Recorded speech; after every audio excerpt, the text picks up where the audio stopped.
Disruptive FM, the podcast that talks business in the era of the startup economy. The show Fox Business Network, CNBC, or Bloomberg wouldn't dare to replicate.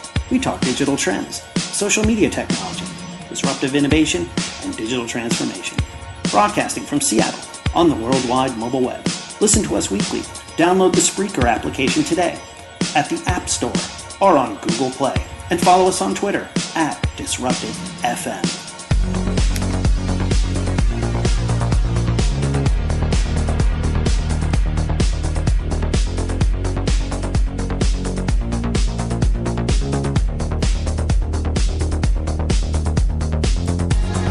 You give us 22 minutes weekly. We give you the tech business world live and direct from Collision Conference in Las Vegas, Nevada. Another special edition, version 2.0 of Disruptive FM. I'm your host, Jeff Colon of Microsoft. Tweet to me at DJGEOFFE. Yes, I was a DJ in my former life. Or at Disruptive FM. And we're using the hashtag CollisionConf and hashtag Disruptive FM all this week. So we came to you a little bit earlier today and talked about a number of the different startups that we saw out in the ecosystem. A lot of wonderful ones that I was able to talk with and engage and see what they were up to. And really fascinating. I had a great talk with many in the big data space. Again, how are we using data to make better decisions, predictive decisions, decisions made on intent. Also talk to just a lot of really disruptive startups that don't want to run by the rules of the road as set by legacy institutions. And why should we? Life is short. May as well make up your own rules as we go along. Which is actually fascinating, because I got into a wonderful conversation all about education and the fact that the way the system works from secondary education to higher education is not really beneficial for companies if we think about it. And we're lacking a lot of diversity out there. We'll talk about that a little bit more on this special edition of Disruptive FM.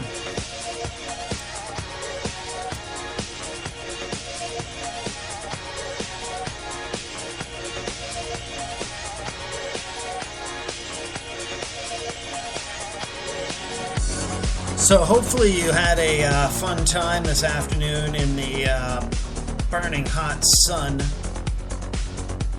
the middle of the desert. You're coming from parts of, I guess parts of Europe, parts of North America. It is May, but up in the 90-degree mark, could do a lot on the system. But a lot of people gathered, and we had a really fun time this afternoon. A lot of really interesting conversations, much of them really around, how are many of these companies going to sort of make it in this new ecosystem? Lots of leaps of faith. And if you think about it, that's the whole reason why you start up a company. Entrepreneurialism actually is not at an all-time high in the world right now. It's actually at an all-time low.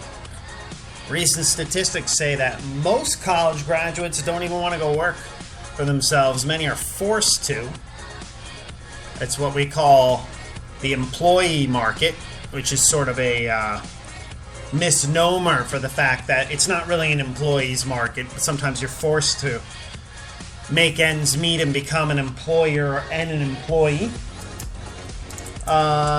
And sort of find your own path, so to speak. So the majority of the people I spoke to today said, look, I didn't really want to go into business for myself, but I had an idea, and I put pen to paper or my fingers on a keyboard and typed some information, and before you knew it, I sort of had a rough business model, worked with a couple of other people, coded got a minimum viable product out there and circulated it and made things happen, and either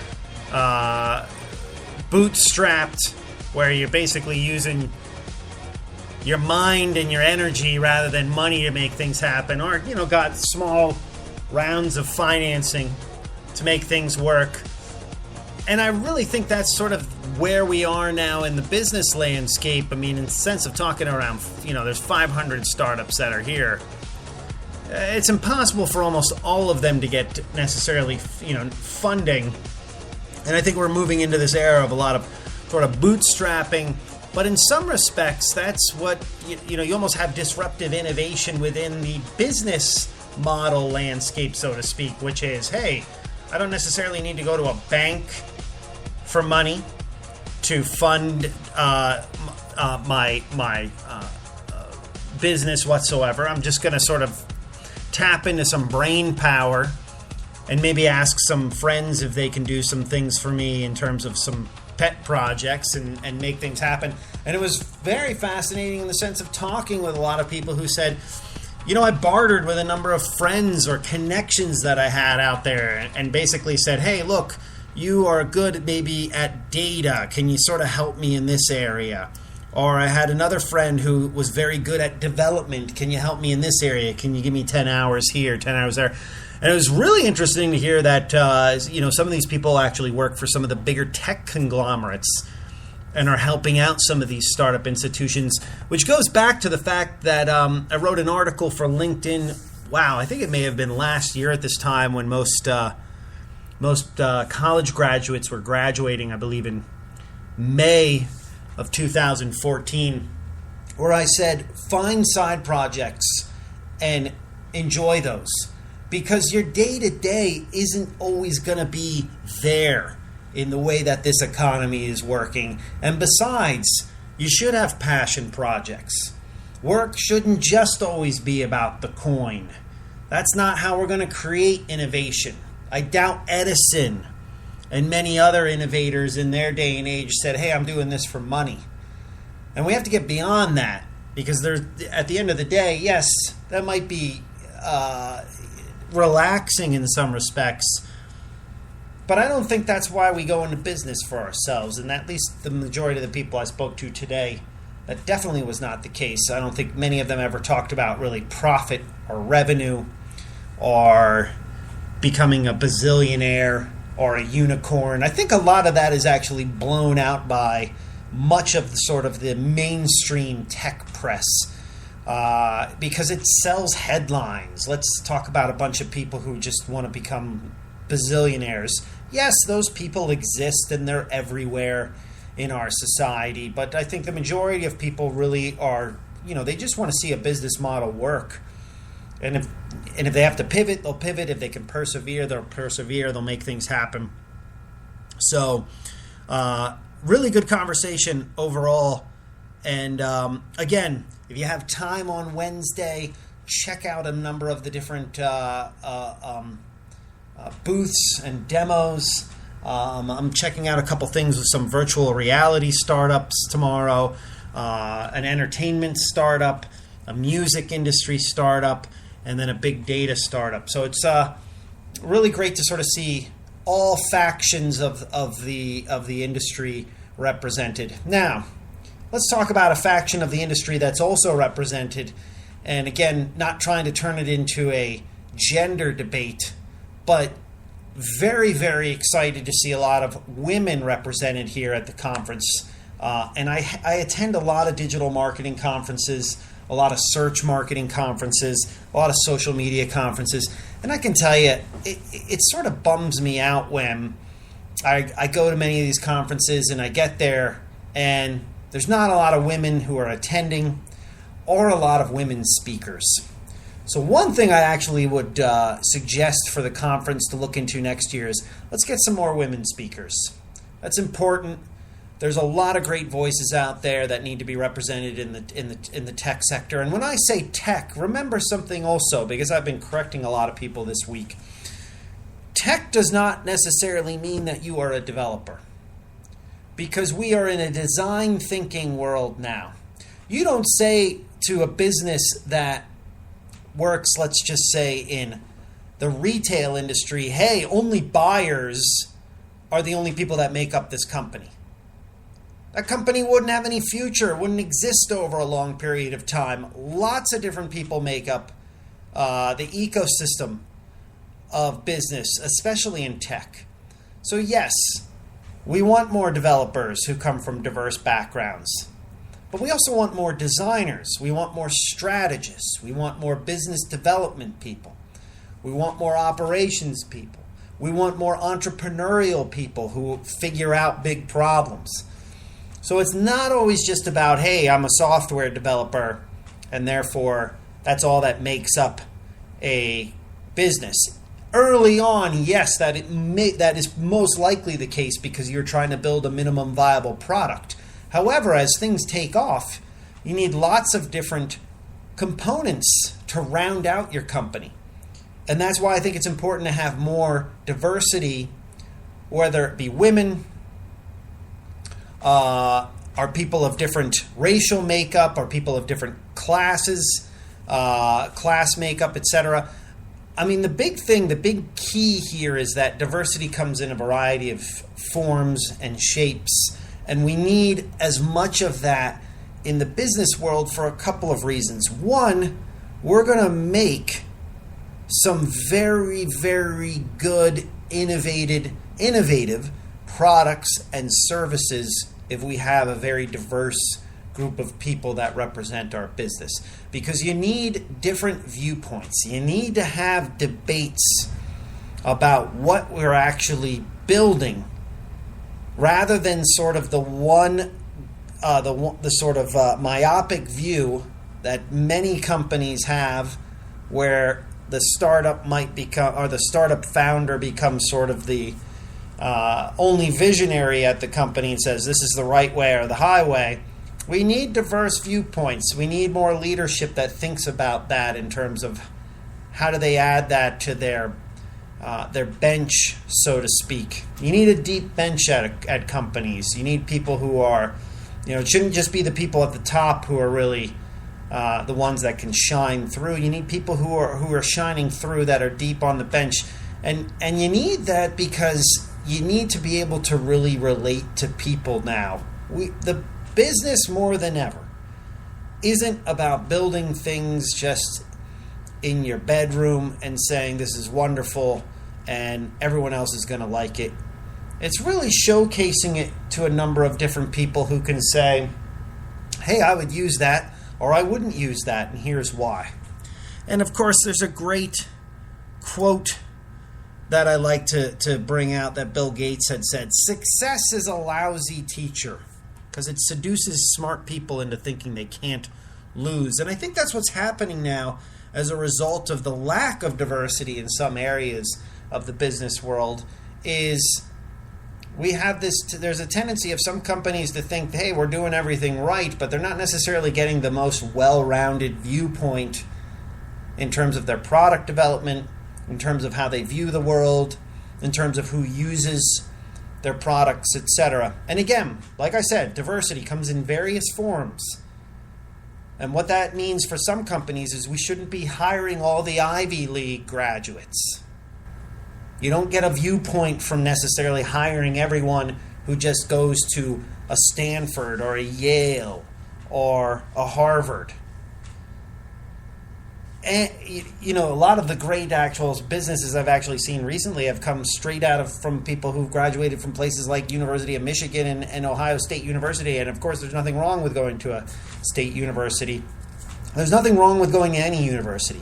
Because if we actually think about it, and this is a whole other topic for another show, the higher education model is not set up for where the world is moving.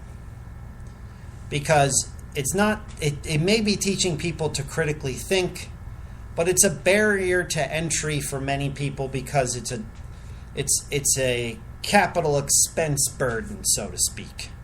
It's expensive. It's run too much like a private enterprise than how education should be run, which is we really need to enable people to actually think for themselves, think outside the box, think laterally, think critically, because that's how we're going to actually build better things for the world. And we need better things for the world because, as again, going back to the whole theme, life is short. Not everything is necessarily set in stone, and we don't have necessarily all the answers to the biggest issues that we face in terms of humanity, other species, the world, the climate, etc. So we have to think about a lot of those things. So, big proponent of the fact that a lot of diversity at the conference, but again, my call is that we need to have some more female speakers next year in some more high-profile discussions and talking about lots of different things because there's room for lots of growth. I think one of the areas that is definitely beneficial to many companies is they're building on the cloud. They're trying to get their company to sort of gain a foothold with customers. They don't have a lot of time to think about marketing per se. A lot of great marketing minds that have diverse viewpoints that are out there that definitely I hope to see more of at next year's conference here in Vegas. So hopefully you have some great things that you've seen. Again, tweet to us at Disruptive FM. We're here till Wednesday, taking a look at everything else that's out there. I think I saw a lot of different media people that are here. The Guardian, the New York Times, I believe, is here. Marketplace, which is part of National Public Radio, is here. So I'm sure they'll be filing lots of different stories that are out there. But we sort of represent the people with this show. It's bare bones. It's a disruptive innovation in itself, that we don't use a lot of high-end equipment. And I've never had a guest on this show yet because I can't afford a second microphone. We'll move into that probably maybe next year as we start to invest a little bit more in this particular project and make things happen. But again, if you have a topic for us, let us know. We'd love to cover it. There's lots of different things that we definitely want to make sure we showcase to everyone. A lot of the great work that's happening out there in the landscape, so to speak, and highlight a number of the wonderful startup businesses that are out there and doing some wonderful things. So with that said, this is version 2.0 of our show, coming live from Las Vegas at Collision Conference 2015. We will speak to you on Wednesday. Have a good one, everyone. Disruptive FM, the podcast that talks business in the era of the startup economy. The show Fox Business Network, CNBC, or Bloomberg wouldn't dare to replicate. We talk digital trends, social media technology, disruptive innovation, and digital transformation. Broadcasting from Seattle on the worldwide mobile web. Listen to us weekly. Download the Spreaker application today at the App Store or on Google Play. And follow us on Twitter at Disruptive FM. I should also note the Spreaker application is available on the Windows Phone. So if you use that platform as well, make sure you download the app today and tune in. We'll be back on Wednesday, live and direct from Las Vegas, in the middle of the desert. Disruptive FM.